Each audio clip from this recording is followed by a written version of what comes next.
Hello, everyone. Welcome back to another edition of What's Happening Now with C9 Solutions. As always, remember to go ahead and share this broadcast live.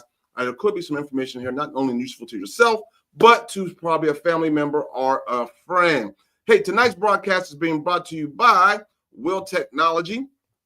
They provide advanced technology program management and innovative solutions to various federal government agencies, including the United States military forces, Department of Defense agencies, and NASA. So a couple of things got going on with C9 Solutions.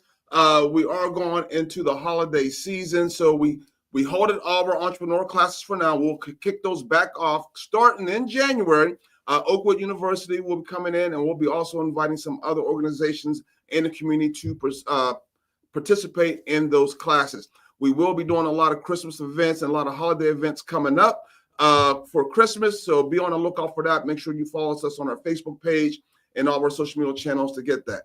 So tonight in the studio, I got a very, very interesting guest who is going to talk to us and talk to you all about something you probably never thought about, because I'm going to tell you right now, Charles Fry never thought about it. But I got Mr. Paul, it's Paul Stoneking. Yeah. Paul Stoneking here to talk to us a little bit about Unleash the Human in You. Paul, welcome. Thank you. So talk to us. What is Unleash the Human in You? So Unleash the Human is a idea that we as modern humans are suffering from, this modern human condition where we have become a lot more sedentary and a lot less connected with very simple things like the fundamental forces of nature, cold and heat. We can live at 72 degrees all year long, and that's doing nothing but weakening us. And we're out of touch with our breath. In my entire life, I've spent over 30 years being completely unaware of how my own breath was affecting me on an emotional level, on a stress level, and on a physical level. And so when I started learning about it, I wanted nothing more than to actually share it with other people and help people become a stronger version of themselves. So literally it's kind of like removing the shackle and unleashing who you were meant to be by really practical, proven methods to better health, less stress, more connection with your spirit or your religion. And it's just phenomenal stuff. So, hey, I'll tell you what, hey, ladies and gentlemen, for those of you who are watching, Paul and I had a really, really in-depth conversation backstage, and we're going to get into a lot of that like this. But just to give you an idea of where Paul is coming from, you didn't start off doing this. You were actually a college professor for computer science. Yeah. So how does one who teaches computer science veer off to realize, like, hey, I need to start helping people unleash the human in them? So we definitely talked about it a bit. So I used to be a smoker. I was born and raised in Germany, and cigarettes are way too easy to get over there. They have vending machines where all you need is just a couple of dollars, or Deutschmarks at the time, and you can get a pack of cigarettes. Right. So I had a friend, and it was the cool thing to do when I was younger. So that's how I got hooked. Long story short, 26 years later, I quit. I'm a huge fan of novelty. And so I was looking for something to kind of replace that momentary high feeling that you get from cigarettes. And so I was listening to this podcast with Tim Ferriss and Wim Hof. And Wim Hof, he doesn't talk like normal people. He yell talks. He said, "Get on your own supply." And I was like, sold. And so that was really the beginning. And when I did the first breathwork session, I felt euphoric, and I felt out of my head. I wasn't overthinking. I wasn't overstressed. And the craziest thing for me was that cigarettes would last me maybe an hour of stress relief. Doing that breath work lasted most of the day. And so that's where that part of my journey started. The ice bath, which is also what Wim Hof is known for, didn't come until later because I don't like the cold. So I procrastinated on that for quite a while. Right. And so when I finally did try it, it was hard getting into it, just mustering up the willpower. But once I did and got out of it, I felt amazing. And I was like, this has serious benefits. So, you talk about breath work, and breathing. And I know we kind of talked about slowing your breathing down. One would argue, like, well, how am I supposed to slow down my breathing? I'm already breathing slow now, and you're telling me I need to slow it down more. How does that work? So if someone already knows that they are breathing slowly and has a really slow cadence, there a lot of yoga instructors actually have pretty good breathing. It's not necessarily about the speed of the breath versus the tolerance with carbon dioxide. And so there are a couple of very, very fit athletic people that I've worked with before where I would have them hold their breath, do what's called the BOLT test, which is blood oxygen level test. Very simple test. You breathe in through the nose, out through the nose, hold the nose until you feel that first sign of air hunger. Like you want to take a breath, right? It gets a little intense. And what happens is that when they got to where they started feeling that need to take a deeper breath in, they felt anxiety and panic and fear. And so that is like kind of like at the extreme end of poor carbon dioxide tolerance. So anyone can do that test. And generally, if you can make it 25 seconds, just a normal inhale, exhale through the nose, hold it for at least 25 seconds without that need to breathe, your carbon dioxide tolerance is good. And you have an 80% chance of normal functional breathing. Right. And that need to breathe is like whenever you're holding your breath, you're going like this. I guess that's that need to breathe when you're starting to go like this and you're gasping for that air out there. So you also mentioned how breath work also aids and supports, those who's got sleep apnea. Like this. How is that? So sleep apnea, even central sleep apnea, is a result of the carbon dioxide in the body being too low. So when we overbreathe, and if we're stressed throughout the day and we're breathing more than we need to during the day, that's usually a sign that someone's going to have sleep apnea, right? Because how we breathe during the day directly affects how we breathe at night. And so if we're breathing fast and stressed during the day, we're going to breathe that way during the night. And when our carbon dioxide becomes low, when we're unconscious, the body tries to help us out and hold our breath. What holding the breath does during sleep or sleep apnea is it forces the carbon dioxide to increase to get to a balanced level. So we talked about this, but I had a BiPAP machine, which is the two pressures. It's not just the CPAP, for about a year. And when I started doing that slower breathing during the day, I didn't need the BiPAP machine as much. And another thing that people could do if they have sleep apnea, snoring, or a CPAP or BiPAP machine is something called mouth taping. And so that's putting an adhesive over the mouth to keep it shut. So you breathe through the nose during sleep. And if you breathe during the nose during sleep, already your carbon dioxide is going to be higher than breathing through the mouth. Really? And most people breathe through the mouth when they sleep. I tell you what, I probably need to do some mouth taping right now because I'm sure, I have a lot of snoring going on. So we got a question out here. It says, from Miss Fry, she says, what does low oxygen in the blood do and what are symptoms of that? Good question. So low oxygen in the blood, that's usually when you have a really kind of prolonged breath hold. And so the Wim Hof method breathing is one of the breathing techniques. And I always say it's dysfunctional breathing. It has very powerful, like medicinal effects. But one of the things that happens is the blood oxygen dips. And so over time, if you have low blood oxygen, what happens is that your cells start starving for oxygen again over time. The Wim Hof breathing is a very, very short amount of time where the blood oxygen dips, and then it comes back to normal. And so that's called hypoxia when you have low blood oxygen in the blood. And it does have some beneficial effects, like it simulates high altitude training, because that's another situation where you would have lower blood oxygen. Right. And as a result of that, there's a chemical process that it initiates that, long story short, erythropoietin is created, and that stimulates the growth of new oxygen carrying red blood cells, which can increase cardiovascular activity. Again, small doses, can be helpful, but if you have low blood oxygen over an extended amount of time, definitely see a doctor. Yeah. So, and I know we've got another question out there, but I just want to I always claim myself to be built different.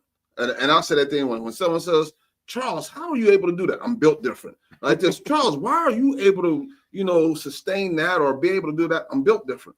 What do you say to the Charles Fries out there in viewer land that says, that hokey wokey breathing stuff, that stuff don't work out. You don't need to do that. All you need to do is tighten up your belt and pull up your bootstraps and you can do it. How do you address people like that? If that's working for them and they're not stressed during the day and they're sleeping sound at night, like sleep is the most important thing. Keep doing what you're doing. I'm not trying to force anything. But I will say that, we talked about that Japanese study, right? 90% of elite athletes, the ones that are at the very, very, very top of their game, had dysfunctional breathing. And so doing what you're doing, pulling up your bootstraps, like just going for it and gunning for it. What if you can be more effective at that? And so if that is interesting, then try controlling your breath. We breathe 20,000 times every single day. And we can live without food and water for a lot longer, and we can live without breath. And so if you can take conscious control of your breathing, it will improve everything from athletic endurance, stress relief, anxiety relief. It is probably the biggest lever in health that I've ever seen. Wow. All right, we got another question up here. It says, so slow breathing can help with better, more restful sleep? Absolutely. Okay. So if you do slow breathing, especially before you go to sleep. So I always think about, when we were hunters and gatherers, cavemen, cavewomen, and we had, our abode, right?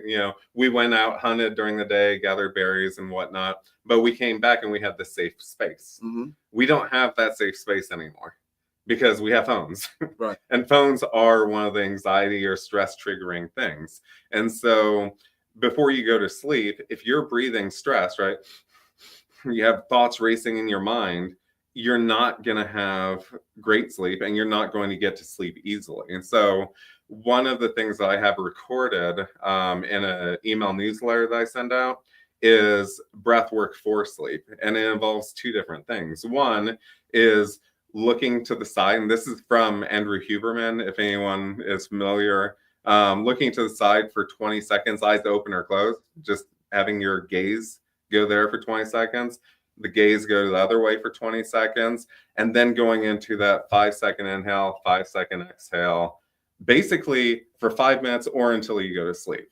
And that will take you right into sleepy land, because the two things that you're doing there, there's no predators, there's no threats over on this side of me. Mm-hmm. There are no predators or threats on this side of me.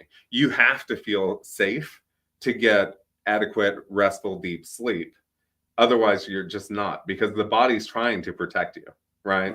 So if you go into bed or into your bed and you're stressed, the body's not going to let you get into a deep sleep because it's still looking for threats, right? And so then if you do the breathing, 5 seconds in, 5 seconds out, very slow, soft cadence, I guarantee you will fall asleep and the mind will stop racing as much. That is interesting. Got another question here. It says, is there certain breathing exercises that you can do to get the oxygen level up? Yes. So, and this is great, especially if anyone is going to altitude. Hyperventilation, controlled hyperventilation will get the oxygen up. So one of the things specific to the Wim Hof method is that they had a group of people with pre-existing conditions, muscular dystrophy, cancer, like a whole bunch of crazy stuff. They summited Kilimanjaro and came back down in 48 hours, which is normally a week-long thing because they have to acclimatize. Right. And so the way that they did that is by breathing more than they need to. And so when you're at sea level, the outside air pressure is high enough that's really easy to breathe. As you go up in elevation, the air pressure becomes less, meaning that it's harder to breathe in normal breathing the amount of oxygen you require. Right. So if you forcibly breathe, you're going to increase your oxygen that way. I've had an elderly client who just had heart complications have oxygen machine available to her. She wasn't on it like 24/7, but she had low oxygen. And so what I did was I had her breathe more than she needed to. And I had that pulse oximeter, and her oxygen levels went right up. I got a question on that. I'm gonna go to this question here first, but I got something on that. Says I always had problems running sounds like these breathing. Oh, excuse me. I always had problems running. Sounds like these breathing exercises could be extremely helpful in improving running endurance. No? Yes, absolutely. The hyperventilation is not something you want to do with running or endurance. What you want to do with running specifically is start at a cadence that you can keep up with without getting winded or gassed. I hiked a mountain in Poland earlier this year without stopping, and I'm not a runner. I don't, say that, but the way that I did it was going really, really slow, acknowledging where my heart rate was, where my breathing was. And honestly, that's the key. So gradual incremental steps. And then another thing that would help, especially with running, is to time your step cadence with your breath. So if you're doing 2 steps inhale, 2 steps exhale, 3 steps inhale, 3 steps exhale, just make sure that those match up. Mm-hmm. Right. But if you are able to train yourself to breathe in and out through the nose while running, it's a game changer. You'll have tons of endurance. There's a tribe still in Mexico. I forget off the top of my head the name of the tribe, but they run to a village and back every single day from all ages, like 12 to 80. Really? And they do it just nasal breathing. Running nonstop to that village and then back. So I would say if you are serious about improving your running and stuff like that, get a hold of me. I think we're going to send out contact information. That should be scrolling across the board. Yeah, and just give yourself patience and grace. I mean, everyone's going to start from where they are, and comparison is never healthy with stuff like that because everyone started at the same place, basically. So going back to the oxygen level, and I'm glad the viewer brought that question up. I have a friend of mine. He takes oxygen, and he says he needs the oxygen to help him with headaches. That's why he's taking in more oxygen. Is this something that he should probably be doing? Is he a breathing candidate? Is he somebody that you should probably want to speak to? Like, hey, maybe we should start breathing exercises with you to help build up the oxygen in your body. It depends. There's a lot of factors that someone could have trouble breathing in oxygen. I would definitely be interested in doing an evaluation and seeing if there is some help because personally, I am of the mindset I don't like any medication or any apparatus if it's not necessary. Right. And I try to find every single thing that I can to make sure it's necessary, right? And so I would definitely love to have a conversation with someone like that. But again, with lack of oxygen or even like low CO2, it could be a very multifaceted type of thing, right? And so unless I know like all the surrounding Right. details, I don't want to say, you know, like, yes, I have the solution for everybody. I'm definitely going to go ahead and refer him to you because I think this could be something he could use Mhm. and help him. So we talked about you touched a little bit about ice baths, right? Yes. What first of all, you got to understand, and viewers out there, and I know a lot of people who know Charles Fry, I don't like being cold, period. I don't like the cold. Just don't. That's not me. I've never been a person to be into the cold. What does an ice bath do for me? What would it do for you? So, I will start off with that answer saying I don't like the cold either. I really don't. It's a struggle for me every time that I go into an ice bath. But there's several parts of this answer. Number one is that mindset commitment is the majority of the reason someone doesn't go ahead and take the cold plunge, right? Mhm. Because either you have this narrative in your head saying, the cold's not for me. I don't do the cold, which is like an identity type of thing, right? I'm not a cold person. I like heat. I like heat too. Hot tubs are amazing. Right. Saunas are great. No, I love it. But they did a research into the brain, people a lot smarter than me, where they have found that when you do something like an ice bath that you don't want to do, right? Mhm. There's a part of the brain called the anterior mid-cingulate cortex. Blah, blah, blah, blah, blah, right? And what they have found is that by doing those things that you don't want to do, but doing them anyway, that area of the brain that is responsible for tenacity, which is that exact thing, right?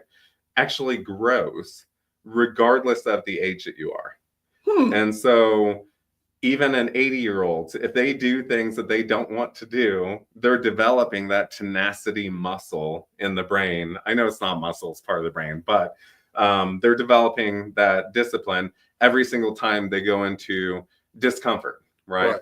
So that's definitely one of the biggest benefits of the ice bath is to develop that, because if you were able to go into every uncomfortable thing, you know, just by willing yourself, Right. then that's a game changer. I mean, this year, confession, I should have done my taxes in January. I don't like taxes. I was uncomfortable. I waited until the deadline. And then when I submitted them, I got a refund. And I was like, man, I should have done that earlier. Right. And so it's the same type of thing, right? So anything uncomfortable you don't want to do, but you know it's beneficial, right? So that's one of the benefits. Inflammation has been a proven benefit for athletes forever. But what athletes miss, especially cross country or track athletes in high school, etc., is they don't get that like brain high from it. There's a part of the brain that actually dumps a bunch of chemicals into the body, like brain or painkillers, like endocannabinoids, morphine, and all the happy hormones too, dopamine, serotonin, oxytocin. If there are medical people watching, you probably know what those do and all that. But that's probably the best part of the ice bath for me, is that when that happens, right? Because you get in the ice bath, you're there for 30 seconds, a minute, maybe a minute 30. And you're controlling your breathing. You're getting into it. You still feel the cold. But at that point where the brain conspires to help you, that's when all the magic happens. You know, like you feel good, you're happy, you're joyful. And to me, that's definitely the biggest benefit. And then medically, white blood cell counts go up, red blood cell counts go up. It boosts the immune system and all that. Wow. Oh, I don't know, folks. I might have to try an ice bath. I don't know, but I always correlated something like that. Growing up and when I joined the military, as we talked before, whenever there was something difficult, I would always say, I played high school football. This is easy.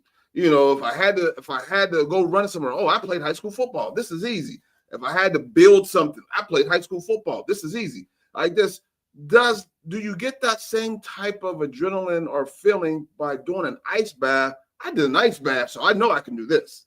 Yeah. Yeah, no, absolutely. So my most productive days are after an ice bath, hands down. And the reason is that same type of conversation where it's like, I just had an ice bath this morning.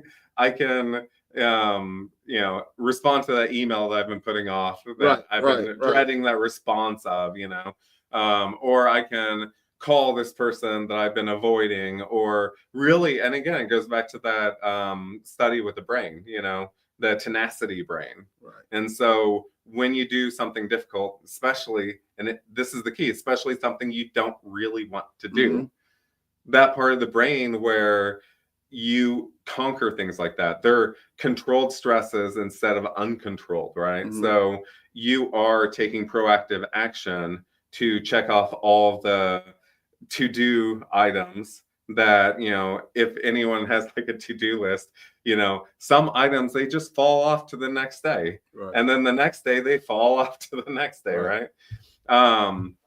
So an ice bath, yeah, absolutely. If you can do an ice bath, you can do that uncomfortable thing that you've been putting off.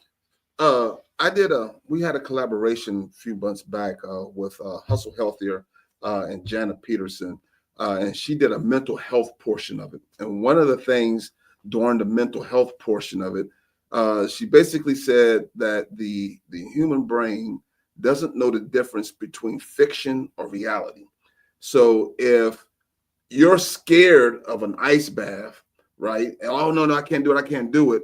Everything that's going in you will happen the same way, even if you did the ice bath. You would still feel the same way. Like this. So with that, for those who are going through stressors and who allow other things to affect their inner circle, what would you say to them, things that they should do or should start to do, like just to calm them down, to bring them out of that stressful moment, to whereas they're feeling like the world is caving in on me, I can't take it, this is just too much? So yeah, for people that are overwhelmed, and there's so many of us are overwhelmed anymore. I mean, I don't know, especially people that live in modern times, right? There have been many worldwide catastrophes. 9/11, I don't know anyone that didn't shake to their core, that doesn't remember where they were or what they were doing when that happened. The other time that happens where you know exactly where you were, you know exactly what you're doing, is when you're experiencing trauma, right? And so I think everyone is kind of like suffering through some form of trauma. And I completely agree that when the brain imagines something, real or not, it doesn't really matter. It's going to be as if it were real. Right. And so when you're really, really stressed, there are a few different techniques. One is controlled hyperventilation to get out of your head, right? So if you're stuck in here, you're overthinking, you're in anxiety land, but you have control to take a second and then do some controlled connected breathing, which just means you take a deep inhale, exhale, inhale, exhale. Do that like 20 times, and that will get you out of your head, if that's available to you. If that's not, because the anxiety or the panic or stress is too much, the shortcut would be to breathe in through the nose, out through the nose, hold the nose, 5 seconds, just 5 seconds. That's it. Like really bad anxiety, hold it for 5 seconds, inhale, and immediately you'll feel more relaxed, even with intense anxiety. And if you feel the need to do that 3, 4, 5 times, there's absolutely nothing wrong with doing that technique. And that's a forced stop. You know what I mean? Like if you're holding your nose, you don't have to worry about like a 4, 7, 8 breathing, which is a great breathing technique. But if you're in that anxiety or overthinking mind, you're not in that place where you're like, okay, I'm just going to do 4, 7, 8. Like the body's not there, right? But here, hard stop, breathe in, breathe out, hold 5 seconds, breathe in. It's a diffuser, yeah. Outstanding. We got another question here. It says, when you take and hold a deep, slow breath, does the brain serotonin release? Explain the calming effect it has on one. Okay, can you repeat that one? It says, when you take and hold a deep, slow breath, does the brain serotonin release? Explain the calming effect it has on one. Okay, so deep, slow breath in and then a breath hold. The deep calming effect is not serotonin in that particular case, but it is because you are slowing down the number of breaths you're taking per minute. So when we're breathing fast and heavy, we're stressed, we're anxious, our heart rate's up, we're in fight or flight mode, sympathetic. When we slow down our breath, and breath holds are amazing at slowing down the body and the breath, right? Mm-hmm. That's where like 4-7-8 breathing, that's like 3 breaths per minute. I mean, that's a really, really slow. And so if you're doing a deep, slow breath and then a hold, you are triggering, or you're going into the parasympathetic rest and digest. You probably have saliva in your mouth, which is a fun little tip if you want to make sure your body is ready for food. Try breathing slowly until you feel the saliva develop, because the saliva is a telltale indicator that you're in rest and digest, right? Oh. And so if you're at a work lunch, those are normally stressful, right? Right. It's kind of like being near a lion, right? You're not going to eat food near a lion. Right. You're going to be the food if you do that, right? So serotonin is a happy hormone that is released when inflammation decreases. And that's why I was saying it's not released in that particular situation. Inflammation has been shown to go down through controlled hyperventilation breathing and also through an ice bath. Both of those things can release serotonin, which is, it feels amazing. But what that question was is just slowing down the breath, going into the parasympathetic. It feels amazing to be calm and to be relaxed. You mentioned earlier to me that when you do the ice bath that you needed to be shoulder deep in it. Mm-hmm. What is the reason for that? Why can't I just get my waist in or just get my leg in? Well, it's my knee that hurts. My chest doesn't hurt. My neck doesn't hurt. It's just my knee. Why can't I just stick my knee in and leave it like that? So I haven't seen a study with like reasoning behind the level that you're submerged, right? So anecdotally, and in my experience, what I find with participants that do the ice bath is that when they go shoulder deep, and this is my theory, is that the brain kind of like gets frustrated, and because the brain's telling you to get out right away, right? You're going into it was telling me to get out before I got in, so I ain't got to worry about that. Right, it's a stressor, and so the brain's going to try to preserve and protect. Right. And so when you go in shoulder deep and you're there for a little bit, I think that the brain just kind of gives up. You know what I mean? It's like, well, they're not getting out, so I'm going to send in some help. I'm going to send in the painkillers, serotonin. Okay. But if you're in like knee deep, that's not a threat to you. Right. You know what I mean? No one's going to die with cold water up to the knees. Right. Unless there are other factors like it's freezing out, that type of thing. Right.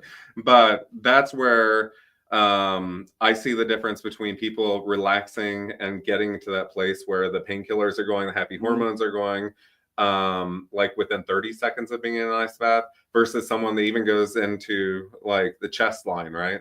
And they usually take like a minute 30. So it's how quickly the body kind of like acquiesces and then tries to help you out. Right. Is there a certain if I said, well, you know what, I'm going to go home and try an ice bath, should the outside temperature be a certain time before I decide to do an ice bath, or does it don't matter? It matters with willpower. So on a beautiful sunny day, 95 degrees, it's a lot easier to get into the ice bath. And again, it's just a mental thing. Right. So the two parts of it. Number one, 95 degrees outside, 38 degrees inside the ice bath. Huge difference in temperature. It's more shocking, right? Yeah. And so in that particular scenario, it's harder. But mentally, it's a whole lot easier because the beautiful sunny day, you feel like that's not going to be that bad because I could just warm up again after, right? In the winter, that's where the real challenge is. But it's also easier to get in there. So like if it's below freezing out, example, and you're going into 38, 40 degree water. That's warmer than below freezing. Right. So it's easier to get into, right? But it takes a lot of commitment to go from I'm cold, let me get cold, right? Right. Because it's like I love that thing of selling ice to an Eskimo. Mm-hmm. That's what it feels like when I have like winter workshops. Because I'm like, hey, it's cold outside. Let's get you into an ice bath, you know. Right. Again, I don't know. The willpower in me says I can do it. And I would always revert back to I played high school football. I can do anything. Mm-hmm. And that's the mindset that I have. I played high school football. I can fix that car. I can drive that truck. I can jump into that ice bath. But I'm just like, woo, man, that's cold. That is cold. And I just don't think I can do anything like that. We got a question up here. It says, ice baths for football players, how does it work for them? Well, for me, like I was telling him earlier, Loretta, all I did was stick a leg in. I wasn't putting my whole body in that ice bath. I just put my leg in. So I don't know if I take that back. I know I can do it. I just don't want to do it. Mm-hmm. I know I could jump into the ice bath, get up to the neck just to say I did it. I just don't want to do it. Right. And I definitely, in my mind is saying, if I'm going to do it, I got to wait until July when it's 95 degrees outside before I do it, because mentally it seems like it'll be better to do it that way than it would be if it's 45 degrees outside or 30 degrees. My birthday is July 14th. Mm-hmm. I could do a workshop on my birthday, and then I'm going to call you and say you win. You see that, viewers? He's trying to challenge. He has to. I guess he don't know how Mr. Fry is. I don't back down from a challenge. You played football. I played high school football. Shoot, I know I can do that. So, besides the ice bath, those who are using CPAP now, machines now, what could you say for them that they could start trying? I got a son who's on a CPAP. And he's using that. What is something that he could try to start doing to see if it's going to help him to maybe he won't have to use it as much or use it at all? Yeah, so with the CPAP, BiPAP, those type of things, we're going away from the ice bath, away from hyperventilation. We're going into hypoventilation. Hyperventilation is just breathing more than your metabolic needs need at the moment. Mm-hmm. Hypoventilation, you're breathing less than your metabolic needs, right? And so the way everyone breathes during the day has been directly tied to and correlated with how they breathe at night. Right. So one of the things that I would recommend is just to do some breath retraining, right? Because we don't pay conscious attention to how we're breathing. Mm-hmm. And I never have until I got on this path, and I'm like, man, I wish I knew that when I was 12. Because my entire health, my life would be so much different having all these tools in my tool belt. So going through a program where you are intentionally slowing down how you're breathing during the day will absolutely help. And if there is any mouth breathing either during the day or during the night, taking care of that, right? So intentionally focusing on nose breathing through just day-to-day activities and also exercise is a huge game changer, because one of the things that does is it will make sure that the carbon dioxide in your body doesn't go low. And so when you have a BiPAP or CPAP machine, usually it's because of obstructive sleep apnea or central sleep apnea.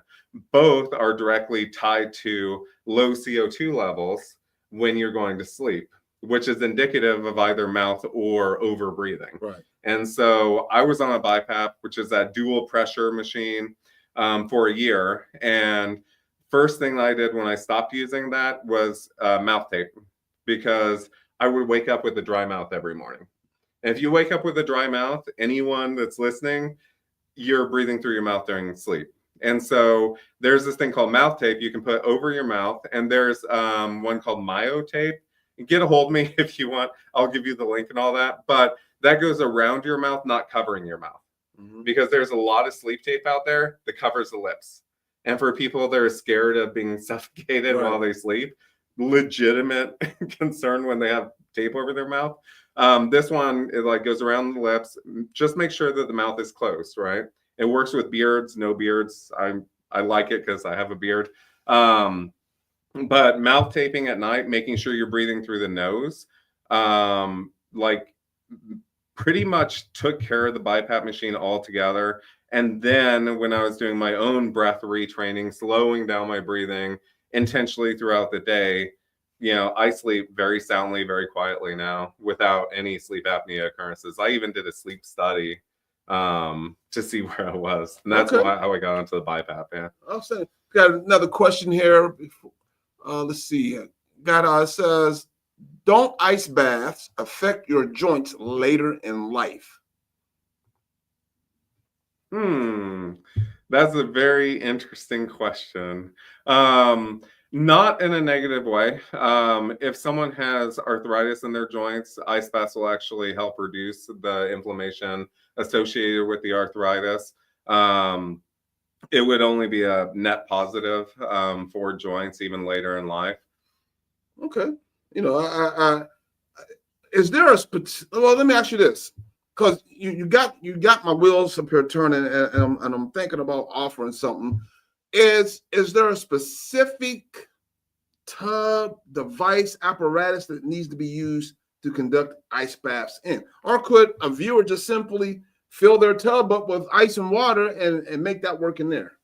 So you can fill a tub with ice and water. That works. However, if you can fit in the tub with your legs down, I'm really amazed because I've never been able to, being a tall guy. And so, yes, you can just put and the way you would do it is you would put 2/3 water, cold water, 1/3 ice. So let's say 20 to 60 pounds, probably be plenty, and use your tub. However, I would recommend getting a portable ice bath tub, just because that way you can get up to the shoulders and you'd be completely submerged with no extremities hanging out. Because if your knees are hanging out, again, going back to that time to adjust and time to get to the happy place, right, it's going to take longer. But I can tell you that an ice bath is a lot easier than a cold shower. I heard that. Hey, Paul, I tell you what, man, this has been awesome, and you actually opened my eyes to a lot of things, and I'm definitely going to refer a few people that I feel can use your help and your services of what you offer because of what I've seen that they're doing, what they're going through, and the things that they're doing. And I hope some of those viewers who have been watching, who's been listening, take time to share this broadcast with somebody, because Paul gave out a lot of good information. And when it comes in terms of sleeping, breathing, ice baths, all that good stuff that, he's even got old Charles Fry here curious on a few things like this. But I think it's just because I played high school football. I want to try this ice bath just so I can say I played high school football and I did an ice bath. So I know I could do anything. I could do anything, right? Is there anything you would like to add before we proceed to close? Just that, everyone is a hell of a lot stronger than they think they are. I guarantee it. You are capable of way more than you think that you are. There have been several examples. I'm not sure I'd say role models because some of these people are a little rough. Right. But, like Wim Hof, he broke a bunch of world records. He, climbed Everest in shorts, and that's about it. And then David Goggins, that guy's a legend as far as how far he can push his body just with his mindset and mind power. Right. And so similar type of message I'm trying to get across, don't beat yourself up when things are tough. Just, slow down your breath and know that you are capable. Outstanding. Looks like we got one more question here before we close. It says, what about using a cryo machine? I've never heard of that. What is that? Cryotherapy. Yeah. Cryo? So that's the thing that has the cold air blowing at you.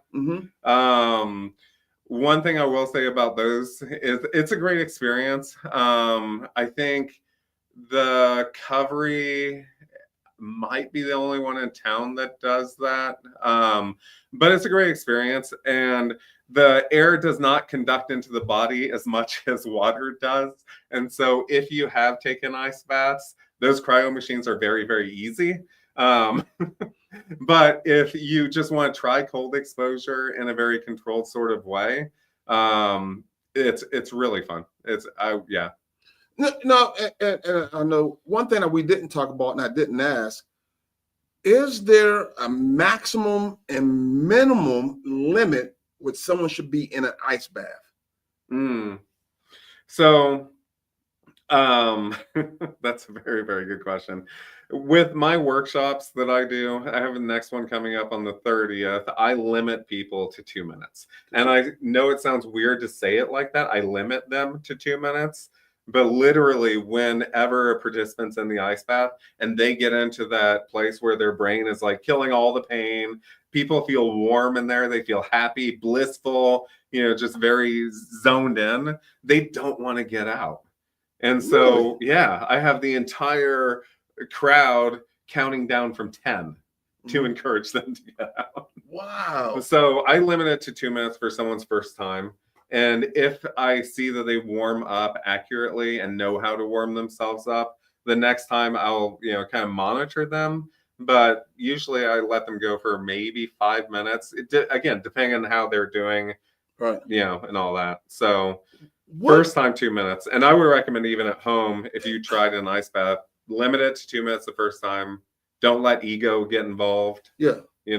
But what would make someone not want to get out of that freezing cold? The way it feels. Man, I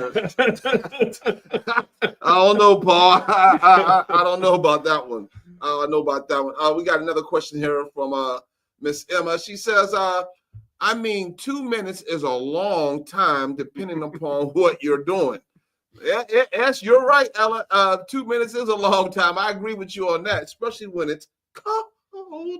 Yeah. So one of the fun things about that is that the brain has this part of the brain where when you're in the cold, your emotional signals are downregulated. Also, your feeling of the outside environment is downregulated, meaning you're not feeling your emotions as much and you're not feeling the cold as much.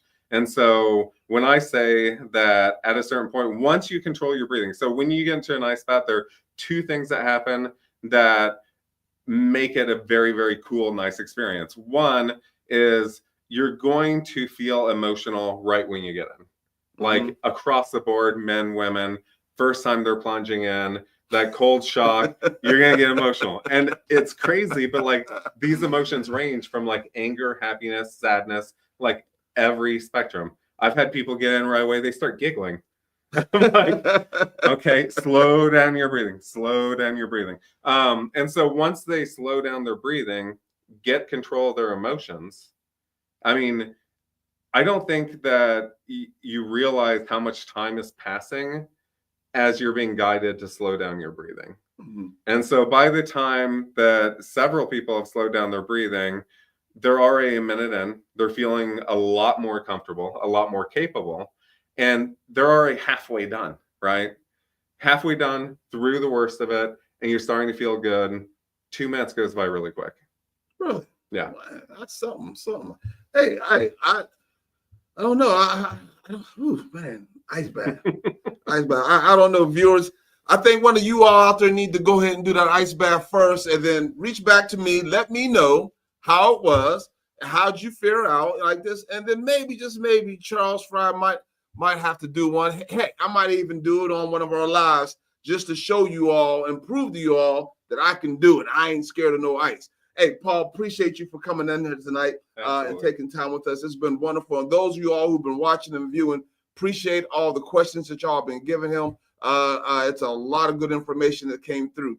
All right. So as always, one thing I do want to mention, happy birthday to Miss Pamela Fry. Today is her birthday. Hope you had a wonderful day today like this and many more for you. And always remember, ladies and gentlemen, your yesterday is not your today and your today is not your tomorrow. Good night.